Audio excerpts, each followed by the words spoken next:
Bapak Ibu yang saya hormati, ya. Nah, dari video tadi ya kita bisa belajar tentang 11 cara mengembangkan growth mindset. Namun sebelum ini kita bahas sama-sama, ya saya ingin mendengar dari Bapak Ibu. Saya tidak akan tunjuk ya, tapi silakan berinisiatif ya. Tolong buat sebuah kalimat saja ya. Apa yang Bapak Ibu dapatkan dari video tadi dalam sebuah kalimat. Kalimatnya mau seperti apa? Terserah Bapak Ibu. Ya, tapi sebuah kalimat saja. Kalau satu kata barangkali terlalu pendek ya, tapi sebuah kalimat ya yang menurut Bapak Ibu cocok ya, yang berasal dari video yang baru saja kita saksikan sama-sama. Oke, ini juga insya Allah akan ada door prize ya dari Mas Aji gitu ya. Sudah disiapin oleh Mas Aji door prize-nya ya. Monggo dipersilakan. Siapa yang sudah siap dengan sebuah kalimat yang mencerminkan atau yang bisa mewakili apa yang baru saja kita saksikan dalam video tadi itu. Ayo. Ini tantangan buat apa? Buat Bapak Ibu.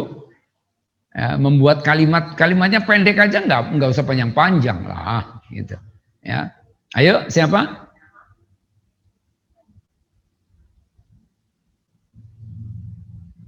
Yang sudah siap silakan raise hand,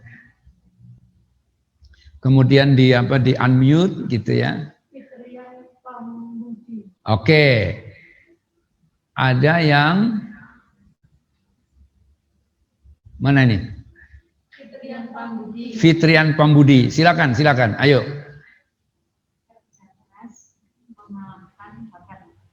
Kerja keras mengalahkan bakat, luar biasa ya. Jadi bakat itu sekali lagi kalau tidak terasah itu tidak akan ada apa-apanya. Ya, tetapi kerja keras itu selalu menghasilkan sesuatu.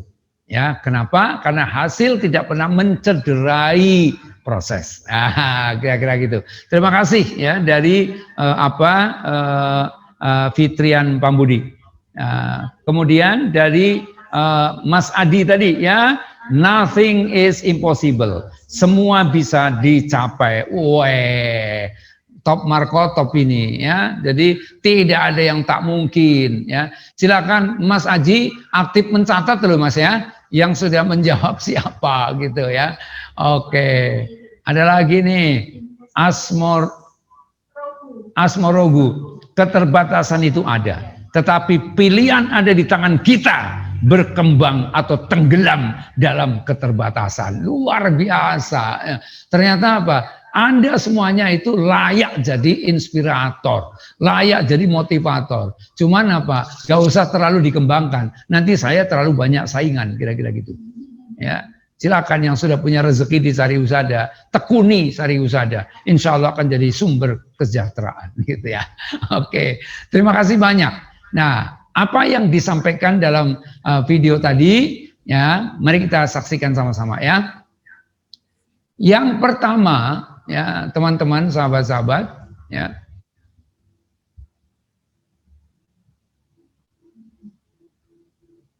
Ya. Jadi melihat tantangan itu sebagai peluang. Jadi sesuatu yang menggairahkan kira-kira begitu ya. Karena namanya peluang itu dibaliknya itu pasti menjanjikan hasil yang lebih bagus kira-kira gitu. Ya. Jadi saya pernah membaca di Harian Republika ada tokoh perubahan ya berasal dari Pulau Lombok ya. Tokoh perubahan ini adalah orang yang menurut saya dahsyat itu ya.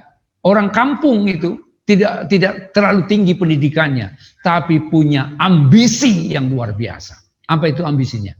Memindahkan air dari seberang bukit ya untuk dialirkan ke desanya karena desanya itu kekurangan air tapi terhalang oleh bukit ya, maka orang ini menggunakan alat apa adanya, menggunakan cangkul, menggunakan skop. Dia memulai seorang diri untuk apa? Membelah bukit Ya sama dengan apa yang dilakukan oleh Masjid Joko Karyan itu. Mau mengumpulkan duit 4,7 triliun agar bisa untuk beli kapal selam yang baru. Ya, orang boleh saja mencibir, ya orang boleh saja nyinyir, ya. Tapi apa yang dilakukan oleh seorang bapak di Lombok, Nusa Tenggara Barat itu, ya, akhirnya dengan ketekunan yang luar biasa, ya, makin lama tetangganya akhirnya ikut. Makin lama tetangga yang lainnya juga akhirnya ikut. Maka akhirnya satu kampung ikut serta membelah bukit. Maka dalam waktu 9 tahun, ya, bukit itu akhirnya terbelah beneran dan air yang melimpah di seberang bukit bisa dialirkan ke kampungnya, ke desanya, dan desanya bisa menjadi lebih makmur karena ada air yang mengalir ke desanya. Nah, itulah ya. Jadi setiap kali ada peluang itu yang tergambar oleh orang-orang growth mindset tadi adalah hasil yang lebih bagus, ya, keadaan yang lebih baik dan seterusnya di seberang sebuah peluang. Kemudian yang kedua, ya, prioritaskan pembelajaran daripada penilaian orang lain. Ya, kadang-kadang kita ini, mohon maaf ya, itu seringkali menjadi sangat terpengaruh apa yang orang katakan tentang kita. Ya, barangkali Bapak Ibu, teman-teman, sahabat-sahabat, ya, pernah mendengar sebuah kisah yang unik gitu ya, bahwa ada ini versinya macam-macam. Ada yang Nasaruddin Hoja, tapi ada juga yang kisah ini konon yang melakukan adalah Luqman, ya, yang itu namanya diabadikan di dalam Al-Quran. Ya. Ketika dia menunggang atau menaiki keledai, kemudian anaknya yang menuntun keledai, orang mengatakan orang tua nggak tahu diri. Masa anak masih kecil justru nuntun, malah dia yang naik. Akhirnya apa? Dia ngomong sama anaknya, anakku, aku dikomentari tadi, kamu dengar sendiri kan? Aku dianggap orang tua yang tidak tahu diri. Kenapa? Kamu masih kecil, masa jalan. Sudahlah, sekarang apa? Kamu aja yang naik. Akhirnya apa? Gantian bapaknya yang nuntun. Begitu lewat di sebuah kampung, gantian orang itu berkomentar. Anak tidak tahu diri, ya, orang tua sudah renta begitu, diminta untuk jalan, dia yang masih sehat malah enak-enak nunggang keledai. Akhirnya apa? Anaknya, salah juga Pak, salah juga Ayah, salah juga Bapak. Gimana kalau kita naik bareng-bareng? Akhirnya apa? Dinaikinlah keledai itu berdua. Apa yang terjadi coba? Masih ada juga komentar yang lain. Dasar bapak anak tidak punya peri keledean. Ya. Orang keledai tidak terlalu besar begitu, masa dinaikin 2 orang. Coba, kalau kita mau nurut apa kata orang, kita akan terombang-ambing. Ya, maka rumusnya orang Betawi kadang-kadang penting juga untuk kita pakai. Apa itu? EGP. Ya, emang gue pikirin. Nah, gitu lah ya. Jadi kadang-kadang penting ya yang seperti itu ya. Oke. Kemudian yang ketiga, fokus pada proses ya daripada hasil. Kenapa harus begitu? Hasil serahkan kepada Yang Maha Kuasa. Ya, kenapa? Itu otoritasnya langit, otoritasnya Tuhan. Ya, kita ini otoritasnya ada pada apa? Ada pada proses, ada pada ikhtiar. Ya. Kemudian yang keempat, ya, menumbuhkan atau menemukan ya tujuan utama atau tujuan hidup. Tadi alasan yang sangat kuat kita melakukan sesuatu itu apa? Itu mesti kita temukan. Ya, jangan sampai kita melakukan sesuatu tidak pernah ada arah dan tujuan yang jelas ya. Kemudian pilih pembelajaran yang baik daripada pembelajaran cepat. Nah, kadang-kadang kita ini, mohon maaf ya, saya pun barangkali pernah juga mengalami ya. Namanya apa? Kepingin mempelajari sesuatu, itu pinginnya apa? Segera selesai. Jadi prosesnya kadang-kadang saya abaikan. Padahal itu nggak baik itu. Nah, kalaupun kemudian cepat selesai, maka itu tidak akan pernah menghuni long term memory. Ya, tidak akan sampai kepada memori jangka panjang. Itu pasti hanya ngendon di memori jangka pendek.